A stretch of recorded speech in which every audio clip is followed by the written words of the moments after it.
ਫਿਰ ਤੁਹਾਡਾ ਸਵਾਗਤ ਹੈ ਪ੍ਰੋਗਰਾਮ ਸੱਚੋ ਸੱਚ ਵਿੱਚ। ਜੀ ਡਾਕਟਰ ਸਾਹਿਬ, ਹੁਣ ਸਾਡੇ ਦਰਸ਼ਕਾਂ ਨੂੰ ਦੱਸੋ ਅੱਜ ਦੇ ਦਿਨ ਦੀ ਸਿੱਖ ਹਿਸਟਰੀ ਐਂਡ ਵਰਲਡ ਹਿਸਟਰੀ ਵਿੱਚ ਕੀ ਅਹਿਮੀਅਤ ਹੈ? ਸਿੱਖ ਇਤਿਹਾਸ ਦੇ ਹਵਾਲੇ ਨਾਲ 1922 ਚ ਜਦੋਂ ਗੁਰੂ ਕੇ ਬਾਗ ਦਾ ਮੋਰਚਾ ਚੱਲ ਰਿਹਾ ਸੀ ਔਰ ਬੀਟੀ ਜਿਹੜਾ ਸੁਪਰਡੈਂਟ ਪੁਲਿਸ ਉਸ ਦੀਆਂ ਡਾਂਗਾਂ ਸਿੱਖਾਂ ਨੂੰ ਛੱਲੀਆਂ ਵਾਂਗ ਕੁੱਟਣਾ, ਸਟ੍ਰੈਚਰਸ ਤੇ ਪਾ ਕੇ ਜ਼ਖਮੀ ਹਾਲਤ 'ਚ ਉਹਨਾਂ ਨੂੰ ਲਿਜਾਣਾ। ਸੋ ਇਹ ਇੱਕ ਦੁਨੀਆ ਭਰ ਦੇ ਮੀਡੀਆ ਦੇ ਵਿੱਚ ਵੀ ਜਦੋਂ ਗੱਲ ਸ਼ੁਰੂ ਹੋਈ, ਕਾਂਗਰਸ ਗਾਂਧੀ ਜਿਹੜਾ ਕਿ ਹਮੇਸ਼ਾ ਹੀ ਇਸ ਕਿਸਮ ਦੀ ਸਿਚੁਏਸ਼ਨ ਦਾ ਫਾਇਦਾ ਚੁੱਕਦਾ ਸੀ ਸਿਆਸੀ ਤੌਰ ਤੇ, ਸਾਕਾ ਨਨਕਾਣਾ ਸਾਹਿਬ ਤੋਂ ਬਾਅਦ ਵੀ ਉਹ ਤਾਂ ਖੁਦ ਆਇਆ। ਇਸ ਵਾਰ ਉਹ ਖੁਦ ਨਹੀਂ ਆਇਆ, ਪਰ ਕਾਂਗਰਸ ਵਰਕਿੰਗ ਕਮੇਟੀ ਨੇ ਇੱਕ ਪੜਤਾਲੀਆ ਕਮੇਟੀ ਬਣਾਈ ਜਿਹੜੀ ਕਿ ਗੁਰੂ ਕਾ ਬਾਗ ਜਾ ਕੇ ਦੇਖੇਗੀ ਕਿ ਕੀ ਚੱਲ ਰਿਹਾ ਹੈ। ਉਹੀ ਪੀਰੀਅਡ ਸੀ, ਮਦਨ ਮੋਹਨ ਮਾਲਵੀਆ ਵੀ ਆਇਆ ਔਰ ਦੂਸਰੇ ਵੀ ਆਏ। ਸੋ ਇਹਨਾਂ ਨੇ ਹਮੇਸ਼ਾ ਹੀ ਹਰ ਸਿਚੁਏਸ਼ਨ ਨੂੰ ਔਰ ਅਲਟੀਮੇਟਲੀ ਇਹੀ ਸਿੱਖ ਜਿਹੜੇ ਨੇ ਫਿਰ ਆਪਣੀ ਆਜ਼ਾਦੀ ਜਾਂ ਆਪਣੇ ਹੱਕਾਂ ਦੀ ਥਾਂ ਤੇ ਕਾਂਗਰਸ ਦੇ ਹੱਥਾਂ ਦੇ ਵਿੱਚ ਰਾ ਮਟੀਰੀਅਲ ਬਣੇ, ਕੱਚਾ ਮਾਲ ਬਣੇ ਔਰ ਸੋ ਕਾਲਡ ਦੇਸ਼ ਦੀ ਆਜ਼ਾਦੀ ਦੇ ਨਾਂ ਥੱਲੇ ਫਿਰ ਗੁਰਦੁਆਰਾ ਸੁਧਾਰ ਲਹਿਰ ਦੇ ਖਤਮ ਹੋਣ ਤੋਂ ਬਾਅਦ ਬਾਬਾ ਖੜਕ ਸਿੰਘ ਹੋਏ, ਮਾਸਟਰ ਤਾਰਾ ਸਿੰਘ ਹੋਏ, ਇਹ ਜਥੇਦਾਰ ਗਰੁੱਪ ਹੋਏ, ਊਧਮ ਸਿੰਘ ਨਾਗੋਕੇ ਦੇ ਸਾਰੇ, ਇਹ ਫਿਰ ਕਾਂਗਰਸ ਦੇ ਹੱਕ ਦੇ ਵਿੱਚ ਹੀ ਭੁਗਤੇ। 1932 ਦੇ ਵਿੱਚ, ਕਿਉਂਕਿ 1932 ਤੱਕ ਪਹੁੰਚਦੇ ਆ, 1920 ਚ ਅੰਗਰੇਜ਼ਾਂ ਨੇ ਯਤਨ ਕੀਤਾ ਕਿ ਭਾਰਤ ਦੇ ਵਿੱਚ ਹਿੰਦੂ, ਮੁਸਲਮਾਨ, ਸਿੱਖ, ਇਹ ਜਿਹੜੀਆਂ ਤਿੰਨ ਮੁੱਖ ਕੌਮਾਂ ਨੇ, ਇਹ ਆਪਸੀ ਕੋਈ ਅੰਡਰਸਟੈਂਡਿੰਗ ਪੈਦਾ ਕਰ ਲੈਣ ਤਾਂ ਕਿ ਸੰਵਿਧਾਨਕ ਤੌਰ ਦੇ ਉੱਤੇ ਇਹਨਾਂ ਵੱਲੋਂ ਆਪਣਾ ਸੁਝਾਇਆ ਕੋਈ ਜਿਹੜਾ ਹੱਲ ਹੈ ਉਸ ਨੂੰ ਲਾਗੂ ਕੀਤਾ ਜਾਏ। ਲੇਕਿਨ ਇਹਨਾਂ ਦੀ ਕੋਈ ਰਾਏ ਨਹੀਂ ਬਣੀ। ਸਾਈਮਨ ਕਮਿਸ਼ਨ ਵੀ ਆਇਆ, ਕਾਂਗਰਸ ਨੇ ਬਾਈਕਾਟ ਕੀਤਾ, ਮੁਸਲਿਮ ਲੀਗ ਨੇ ਓਵਰਆਲ ਜਿਹੜਾ ਹੈ ਉਹ ਬਾਈਕਾਟ ਕੀਤਾ। ਪੰਜਾਬ 'ਚ ਉਸ ਦਾ ਸਵਾਗਤ ਕੀਤਾ ਗਿਆ ਔਰ ਸਿੱਖਾਂ ਨੇ ਵੀ ਜਿਹੜਾ ਉਹ ਕਨਫਿਊਜ਼ ਜਿਹਾ ਸਟੈਂਡ ਰੱਖਿਆ। ਪ੍ਰੋਫੈਸਰ ਪੂਰਨ ਸਿੰਘ ਨੇ ਸਾਈਮਨ ਕਮਿਸ਼ਨ ਨੂੰ ਲਿਖਿਆ, ਜਿਹੜੇ ਬੜੇ ਇਤਿਹਾਸਕ ਪੱਤਰ ਨੇ, ਉਹ ਦਸਤਾਵੇਜ਼ ਨੇ ਕਿ ਕਿਵੇਂ ਸਿੱਖਾਂ ਦੀ ਵੱਖਰੀ ਹੋਂਦ ਹੈ। ਪਰ ਕੁੱਲ ਮਿਲਾ ਕੇ ਅੰਗਰੇਜ਼ਾਂ ਨੇ 1932 ਤੱਕ ਪਹੁੰਚਦਿਆਂ ਦੇਖਿਆ ਵੀ ਇਹਨਾਂ ਦੀ ਕੋਈ ਆਪਸੀ ਸਹਿਮਤੀ ਨਹੀਂ ਬਣਦੀ ਔਰ ਉਹਨਾਂ ਨੇ ਫਿਰ ਕਮਿਊਨਲ ਅਵਾਰਡ ਜਿਹਨੂੰ ਕਿਹਾ ਜਾਂਦਾ ਹੈ ਉਹ ਦਿੱਤਾ ਔਰ ਉਹਦੇ ਤਹਿਤ ਇਹ ਸੀ ਵੀ ਬਾਕੀ ਤਾਂ ਉਹ ਭਾਰਤ ਭਰ ਦੇ ਹਵਾਲੇ ਨਾਲ ਸੀ। ਸਿੱਖਾਂ ਨੂੰ ਇਸ ਚੋਂ ਇਹ ਮਫਾਦ ਜਿਹੜਾ ਪਹਿਲਾਂ ਵੀ ਸੀ, ਕਿਉਂਕਿ ਜਦੋਂ 1920 ਤੋਂ ਪਹਿਲਾਂ ਹੀ ਜਿਹੜੇ ਸੈਪਰੇਟ ਇਲੈਕਟੋਰੇਟ ਬਣੇ, ਸਿੱਖਾਂ ਦੀ ਵੱਖਰੀ ਹੋਂਦ ਸੀ, ਸਿੱਖ ਆਪਣੀ ਵੋਟ ਸਿੱਖ ਨੁਮਾਇੰਦੇ ਚੁਣਨ ਲਈ ਪਾਉਂਦੇ ਸੀ।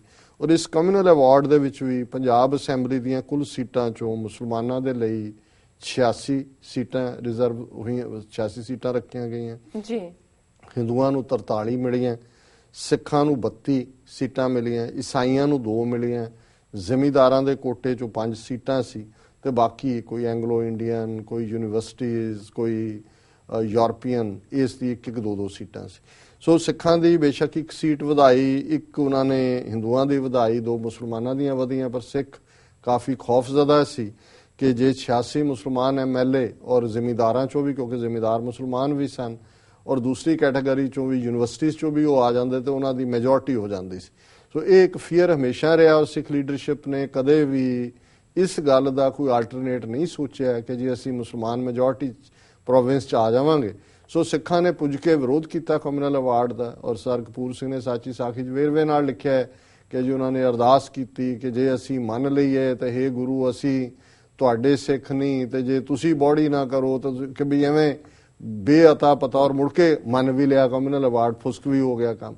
ਸੋ ਇਸ ਕਿਸਮ ਦੀ ਜਿਹੜੀ ਬਿਲਕੁਲ ਇੱਕ ਭੰਬਲ ਭੂਸੇ ਵਾਲੀ ਸਥਿਤੀ ਸੀ, ਉਹਨੇ ਹੀ ਸਿੱਖਾਂ ਨੂੰ ਅਲਟੀਮੇਟਲੀ 1947 ਚ ਇਧਰ ਕੇ ਰਹੇ ਨਾ ਉਧਰ ਕੇ ਰਹੇ, ਉਹ ਜਿਵੇਂ ਇੱਕ ਉਰਦੂ ਦਾ ਕਪਲੇਟ ਹੈ ਕਿ ਨਾ ਫਿਰ ਇਧਰ ਜੋਗੇ ਰਹੇ ਨਾ ਉਧਰ ਜੋਗੇ ਰਹੇ। ਵਰਲਡ ਹਿਸਟਰੀ ਦੇ ਹਵਾਲੇ ਨਾਲ 642 ਚ ਅਰਬਾਂ ਨੇ ਅਲੈਗਜ਼ੈਂਡਰੀਆ ਇਜਿਪਟ ਉਸ ਦੇ ਉੱਤੇ ਕਬਜ਼ਾ ਕੀਤਾ। 1778 ਚ ਪਹਿਲੀ ਟਰੀਟੀ ਅਮਰੀਕਾ ਦੀ ਜਿਹੜੀ ਫੈਡਰਲ ਗਵਰਨਮੈਂਟ ਔਰ ਇੰਡੀਅਨ ਟਰਾਈਬਸ ਜਿਹੜੇ ਇੱਥੇ ਸੀ ਉਹਨਾਂ 'ਚ ਹੋਈ। ਕਈ ਟਰੀਟੀਆਂ ਕੀਤੀਆਂ, ਹਰ ਟਰੀਟੀ ਤੋਂ ਮੁੱਕਰੇ, ਕਿਤੋਂ ਸੋਨਾ ਨਿਕਲ ਆਉਂਦਾ ਸੀ, ਕਿਤੇ ਹੋਰ, ਫਿਰ ਉਹਨਾਂ ਨੂੰ ਪਾਸੇ ਕਰ ਦਿੰਦੇ ਸੀ, ਕਹਿੰਦੇ ਟਰੀਟੀ ਟੁੱਟੀ ਉਹ ਨਵੀਂ ਟਰੀਟੀ ਕਰੋ ਜੀ। ਸੋ ਇਹਨਾਂ ਦੇ ਵੀ ਹਿਸਟਰੀ ਕੋਈ ਉਹ ਵਾਅਦਿਆਂ ਦੀ ਨਹੀਂ ਹੈ, ਵਾਅਦਾ ਖਿਲਾਫੀਆਂ ਦੀ ਹੈ।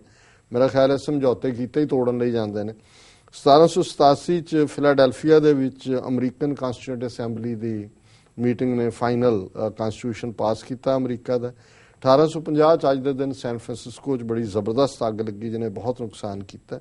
1903 ਚ ਟਰਕੀ ਦੀਆਂ ਫੌਜਾਂ ਨੇ ਬਲਗਾਰੀਆ ਦੇ ਸ਼ਹਿਰ ਕਸਤੂਰੀਆ ਤੇ ਹਮਲਾ ਕਰਕੇ ਉਹਨੂੰ ਬੁਰੀ ਤਰ੍ਹਾਂ ਤਬਾਹ ਕੀਤਾ। 10,000 ਤੋਂ ਜ਼ਿਆਦਾ ਲੋਕਾਂ ਦਾ ਕਤਲੇਆਮ ਕੀਤਾ ਗਿਆ। 1908 ਦੇ ਵਿੱਚ ਥਾਮਸ ਸੈਲਫਰਿਸ ਉਹ ਪਹਿਲੇ ਵਿਕਟਮ ਬਣੇ ਜਿਹੜੇ ਕਿ ਹਵਾਈ ਹਾਦਸਾ ਇਹ ਨਹੀਂ, ਉਹ ਕਰਤੱਵ ਦਿਖਾ ਰਹੇ ਸੀ ਜਿਵੇਂ ਹੁਣ ਵੀ ਫਰੀडम ਡੇਜ਼ ਦੇ ਉੱਤੇ ਹੁੰਦਾ ਤੇ ਉਹਨਾਂ ਦਾ ਜਹਾਜ਼ ਜਿਹੜਾ ਹਾਦਸਾਗ੍ਰਸਤ ਹੋਇਆ ਆਰਲਿੰਗਟਨ ਹਾਈਟਸ ਵਰਜੀਨੀਆ 'ਚ, ਔਰ ਉਹ ਪਹਿਲਾ ਇਸ ਕਿਸਮ ਦਾ ਰਿਕਾਰਡਡ ਕੇਸ ਹੈ। 1942 ਦੇ ਵਿੱਚ ਚਰਚਲ ਨੇ ਸਟਾਲਿਨ ਦੇ ਨਾਲ ਮਾਸਕੋ 'ਚ ਮੁਲਾਕਾਤ ਕੀਤੀ। ਸੋ ਇੱਕ ਪਾਸੇ ਚਰਚਲ ਔਰ ਸਟਾਲਿਨ ਮਿਲ ਰਹੇ ਸੀ, ਦੂਸਰੇ ਪਾਸੇ ਜਿਹੜੀਆਂ ਜਰਮਨ ਦੀਆਂ ਫੌਜਾਂ ਨੇ ਉਹ ਸਟਾਲਿਨ ਗਾਰਡ ਦੇ ਵਿੱਚ ਪਹੁੰਚ ਚੁੱਕੀਆਂ ਸੀ। 1957 ਚ ਥਾਈਲੈਂਡ ਦੇ ਵਿੱਚ ਫੌਜੀ ਕੂ ਹੋਇਆ ਔਰ ਉਹਨਾਂ ਨੇ ਸਿੰਘਾਸਨ ਤੇ ਕਬਜ਼ਾ ਕਰ ਲਿਆ ਰਾਜ ਤੇ। 1984 ਚ ਅਮਰੀਕਾ ਚ ਇੱਕ ਦਿਨ ਦੇ ਵਿੱਚ 10,000 ਦੇ ਲਗਭਗ ਲੋਕਾਂ ਨੇ ਸਿਟੀਜ਼ਨਸ਼ਿਪ ਦੀ ਸਹੁੰ ਚੁੱਕੀ। ਸੋ ਇਹ ਵਰਲਡ ਹਿਸਟਰੀ ਹੈ ਜੀ। ਡਾਕਟਰ ਸਾਹਿਬ ਤੁਹਾਡਾ ਬਹੁਤ ਬਹੁਤ ਸ਼ੁਕਰੀਆ। ਹੁਣ ਸਾਡੇ ਦਰਸ਼ਕਾਂ ਨੂੰ ਦੱਸੋ ਅੱਜ ਦਾ ਵਿਚਾਰ। ਅੱਜ ਪਹਿਲੀ ਅੱਸੂ ਹੈ ਜੀ, ਔਰ ਬੇਸ਼ੱਕ ਸੰਗਰਾਂਦ ਸ਼ਬਦ ਜ਼ਿਆਦਾ ਪਪੂਲਰ ਹੈ, ਮੈਨੂੰ ਕਈ ਵਾਰੀ ਥੋੜਾ ਜਿਹਾ ਲੱਗਦਾ ਹੁੰਦਾ ਹੈ ਕਿ ਵੀ ਉਹਦੇ ਨਾਲ ਫਿਰ ਪਵਿੱਤਰਤਾ ਜੋੜ ਦਿੱਤੀ ਜਾਂਦੀ ਹੈ। ਸਾਡੇ ਲਈ ਹਰ ਮਹੀਨਾ, ਹਰ ਦਿਨ, ਹਰ ਪਲ ਜੀ ਮਾਹੋ ਦਿਵਸ ਮੂਰਤ ਭਲੇ ਜਿਸ ਕੋ ਨਦਰ ਕਰੇ ਨਾਨਕ ਮੰਗੇ ਦਰਸਦਾਨ ਕਿਰਪਾ ਕਰੋ ਹਰੇ, ਇਹ ਵੀ ਗੁਰੂ ਸਾਹਿਬ ਨੇ ਫਰਮਾਇਆ। ਲੇਕਿਨ ਬਹੁਤ ਵਾਰੀ ਅਸੀਂ ਮਹੀਨੇ ਦਾ ਪਾਠ ਸੁਣਨਾ ਖਾਸ ਸਮਝਦੇ ਜੀ। ਔਰ 12ਵਾਂ ਮਾਝ ਦੇ ਵਿੱਚ ਅੱਸੂ ਮਹੀਨੇ ਦੇ ਹਵਾਲੇ ਨਾਲ ਅੱਸੂ ਨੂੰ ਪ੍ਰੇਮ ਮਾਹੜਾ ਕਿਉਂ ਮਿਲੀ ਹੈ ਹਰ ਜਾਏ, ਮਨ ਤਨ ਪਿਆਸ ਦਰਸ਼ਨ ਕਣੀ ਕੋਈ ਆਣ ਮਿਲਾਵੇ ਮਾਏ। ਇਹ ਮੇਰੀ ਮਾਂ ਮੇਰੇ ਮਨ ਦੇ ਵਿੱਚ, ਤਨ ਦੇ ਵਿੱਚ ਆਪਣੇ ਪਿਆਰੇ ਨੂੰ ਮਿਲਣ ਦੀ ਪਿਆਸ ਹੈ, ਮੇਰੇ ਅੰਦਰ ਪ੍ਰੇਮ ਦਾ ਉਮਾਹ ਹੈ ਤੇ ਕਿਵੇਂ ਮੈਂ ਆਪਣੇ ਪਿਆਰੇ ਪਤੀ ਆਪਣੇ ਵਾਹਿਗੁਰੂ ਹਰੀ ਨੂੰ ਮਿਲ ਸਕਾਂ। ਸੋ ਅਸੀਂ ਕਿਉਂਕਿ 12ਵਾਂ ਤੁਖਾਰੀ ਵੀ ਹੈ, 12 ਮਹੀਨਿਆਂ ਦਾ ਗੁਰੂ ਨਾਨਕ ਸਾਹਿਬ ਦਾ ਉਚਾਰਨ ਕੀਤਾ, ਉਸ ਨੂੰ ਮਹੀਨੇ ਨੂੰ ਵਿਚਾਰ ਅਧੀਨ ਲਿਆਂਦੇ। ਸੋ ਇਹ 12ਵਾਂ ਤੁਖਾਰੀ ਦਾ ਅੱਸੂ ਮਹੀਨੇ ਦੇ ਵਿੱਚ ਗੁਰੂ ਸਾਹਿਬ ਦਾ ਜਿਹੜਾ ਇਹ ਫਰਮਾਨ ਹੈ, ਅਸੁਨ ਆਓ ਪਿਰਾ ਸਾ ਧਨ ਝੂਰ ਮੁਈ ਤਾਂ ਮਿਲੀਐ ਪ੍ਰਭ ਮੇਲੇ ਦੂਜੈ ਭਾਏ ਖੁਈ, ਝੂਠ ਵਿਗੁੱਤੀ ਤਾਂ ਪਿਰ ਮੁੱਤੀ ਕੁੱਕੈ ਕਾ ਸੇ ਫੁੱਲੇ, ਆਗਿਆ ਘਾਮ ਪਿਛੈ ਰੁੱਤ ਜਾਡਾ ਦੇਖ ਚਲਤ ਮਨ ਡੋਲੇ, ਦੈ ਦਿਸ ਸਾਖ ਹਰੀ ਹਰਿਆਵਲ ਸਹਿਜ ਪਕੈ ਸੋ ਮੀਠਾ, ਨਾਨਕ ਅਸੁਨ ਮਿਲੋ ਪਿਆਰੇ ਸਤਿਗੁਰ ਭਏ ਬਸੀਠਾ। ਜੀ। ਸੋ ਜੇ ਇਹ ਸਾਰੇ ਸ਼ਬਦ ਨੂੰ ਇਹਦੇ ਚ ਵੀ ਪਿਆਰ ਦੇ ਉਸ ਅਲੰਕਾਰ ਨੂੰ ਇਸਤੇਮਾਲ ਕੀਤਾ ਕਿ ਕਿਵੇਂ ਅਸੁਨ ਆਓ ਪਿਰਾ, ਕਿ ਹੇ ਮੇਰੇ ਪਿਆਰੇ, ਹੇ ਮੇਰੇ ਪਤੀ, ਹੇ ਮੇਰੇ ਬਿਲਵਡ ਆਓ, ਸਾ ਧਨ ਝੂਰ ਮੁਈ, ਧਨ ਇਸਤਰੀ ਨੂੰ ਕਹਿੰਦੇ ਨੇ ਕਿ ਪਿਆਰੇ ਤੋਂ ਬਿਨਾਂ ਇਸਤਰੀ ਹੌਕਿਆਂ ਦੇ ਵਿੱਚ ਮਰਨ ਹਾਕੀ ਹੋਈ ਹੈ, ਕਿਉਂਕਿ ਤੁਸੀਂ ਆਏ ਨਹੀਂ, ਤੁਹਾਡਾ ਪਿਆਰ ਉਸ ਇਸਤਰੀ ਨੂੰ ਨਸੀਬ ਨਹੀਂ। ਆਤਮਾ ਰੂਪੀ ਇਸਤਰੀ ਜਿਹੜੀ ਕਿ ਪਤੀ ਪ੍ਰਭੂ ਪਤੀ ਦੇ ਪਿਆਰ ਦੀ ਲੋਚਾ ਕਰਦੀ ਹੈ, ਤਾਂ ਮਿਲੀਐ ਪ੍ਰਭ ਮੇਲੇ। ਇਹ ਹੁਣ ਗੁਰੂ ਸਾਹਿਬ ਫਰਮਾਉਂਦੇ ਨੇ ਕਿ ਉਹ ਤਾਂ ਹੀ ਮਿਲ ਸਕਦੀ ਹੈ ਪ੍ਰਭੂ ਪਤੀ ਨੂੰ, ਇਹ ਆਤਮਾ ਪਤਨੀ, ਜੇ ਨਿਰੰਕਾਰ ਚਾਹੇ, ਨਿਰੰਕਾਰ ਮੇਲੇ ਦੂਜੇ ਪਾਏ ਖੋਈ। ਪਰ ਕਿਉਂਕਿ ਇਹ ਰੂਹ ਦੂਜੇ ਪਾਏ ਦੁਬਿਧਾ ਦੇ ਵਿੱਚ, ਕਨਫਿਊਜ਼ਨ ਦੇ ਵਿੱਚ, ਮਾਇਆ ਦੇ ਪਿਆਰ ਵਿੱਚ ਫਸੀ ਹੋਈ ਹੈ, ਇਸ ਲਈ ਪ੍ਰਭੂ ਪਿਆਰੇ ਨਾਲ ਮੇਲ ਨਹੀਂ ਹੁੰਦਾ। ਝੂਠ ਵਿਗੁੱਤੀ ਤਾਂ ਪਿਰ ਮੁੱਤੀ, ਕਿਉਂਕਿ ਇਹ ਝੂਠ ਦੇ ਨਾਲ ਆਪਣਾ ਆਰ ਕਰਦੀ ਹੈ, ਝੂਠ ਦੇ ਵਿੱਚ ਫਸੀ ਹੋਈ ਰੂਹ ਹੈ, ਤੇ ਪਿਰ ਮੁੱਤੀ ਫਿਰ ਪਿਆਰੇ ਨੇ ਇਸ ਨੂੰ ਛੱਡ ਦਿੱਤਾ ਹੈ, ਪਿਆਰਾ ਇਸ ਵੱਲ ਨਿਗਾਹ ਨਹੀਂ ਕਰਦਾ।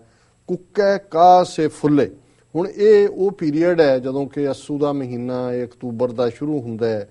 ਕਾਈ ਤੇ ਪਿਲਛੀ ਇਹ ਸਾਡੀਆਂ ਵਾਈਲਡ ਸ਼ਰਬਸ ਨੇ ਉਸ ਧਰਤੀ ਦੀਆਂ, ਜਿਨ੍ਹਾਂ ਦੇ ਉੱਤੇ ਚਿੱਟੇ ਫੁੱਲ ਉੱਗਦੇ ਨੇ। ਹੁਣ ਗੁਰੂ ਸਾਹਿਬ ਫਰਮਾਉਂਦੇ ਨੇ ਕਿ ਵੀ ਇਹ ਪਤੀ ਆਇਆ ਨਹੀਂ, ਪਿਆਰਾ ਮਿਲਿਆ ਨਹੀਂ, ਔਰ ਚਾਰ ਚਫੇਰੇ ਜਿਹੜੇ ਚਿੱਟੇ ਫੁੱਲ ਨੇ, ਹੁਣ ਇਹ ਉਸ ਸਰੀਰ ਵੱਲ ਇਸ਼ਾਰਾ ਹੈ ਕਿ ਜਦੋਂ ਸਾਡੇ ਸਿਰ ਦੇ ਵਾਲ ਜਿਹੜੇ ਨੇ ਉਹ ਚਿੱਟੇ ਹੋਣੇ ਸ਼ੁਰੂ ਹੋ ਜਾਂਦੇ ਨੇ, ਔਰ ਇਹ ਇਸ ਗੱਲ ਦਾ ਸੰਕੇਤ ਹੁੰਦਾ ਹੈ ਕਿ ਅਸੀਂ ਜਾ ਰਹੇ ਹਾਂ। ਸਾਡਾ ਬਾਲ ਜਵਾਨੀ ਔਰ ਬਿਰਧ ਫੁਨ ਤੀਨ ਅਵਸਥਾ ਜਾਨ, ਕਿ ਇਹ ਅਵਸਥਾ ਆ ਗਈ, ਉਮਰਾਂ ਲੰਘ ਗਈਆਂ, ਪਿਆਰਾ ਮਿਲਿਆ ਨਹੀਂ ਹੈ। ਝੂਠ ਵਿਗੁੱਤੀ ਤਾਮਰ ਪਿਰ ਮੁੱਤੀ ਕੁੱਕੈ ਕਾ ਸੇ ਫੁੱਲੇ, ਕਿ ਫੁੱਲ ਪਲਾਹ ਦੇ ਔਰ ਕਾਹੀ ਦੇ ਪਿਲਛੀ ਦੇ ਨਿਕਲੇ ਨੇ। ਆਗੇ ਘਾਮ ਪਿੱਛੇ ਰੁੱਤ ਜਾਡਾ ਦੇਖ ਚਲਤ ਮਨ ਡੋਲੇ, ਕਿ ਤਪਸ਼ ਜਿਹੜੀ ਹੈ, ਹੁਣ ਇਹ ਸਮਰ ਦੇ ਮਹੀਨੇ ਜਿਹੜਾ ਚਮਾਸਾ ਹੁੰਦਾ ਹੈ ਜਿਸ ਨੂੰ ਅਸੀਂ ਜੇਠ ਹਾੜ ਸਾਵਣ ਭਾਦੋ, ਇਹ ਚਮਾਸਾ ਹੈ, ਇਹ ਕਾਮ ਤਪਸ਼ ਹੁੰਦੀ ਹੈ, ਹਿਊਮਿਡਿਟੀ ਹੁੰਦੀ ਹੈ, ਕਿ ਇਹ ਹੁਣ ਪਿੱਛੇ ਰਹਿ ਗਏ, ਆ ਗਏ ਕਾਮ ਪਿੱਛੇ, ਰੁੱਤ ਜਾਡਾ, ਹੁਣ ਵਿੰਟਰ ਆ ਰਹੀ ਹੈ, ਸਰਦੀ ਆ ਰਹੀ ਹੈ। ਦੇਖ ਚਲਤ ਮਨ ਡੋਲੇ, ਚਾਰ ਚਫੇਰਾ ਦੇਖ ਰਹੇ ਆ, ਮਹੀਨੇ ਗੁਜ਼ਰਦੇ ਜਾਂਦੇ ਨੇ ਔਰ ਰੱਬ ਨਾਲ ਵਿਥ ਪਈ ਹੋਈ ਹੈ, ਪਿਆਰੇ ਦੇ ਨਾਲ ਮੇਲ ਨਹੀਂ ਹੈ।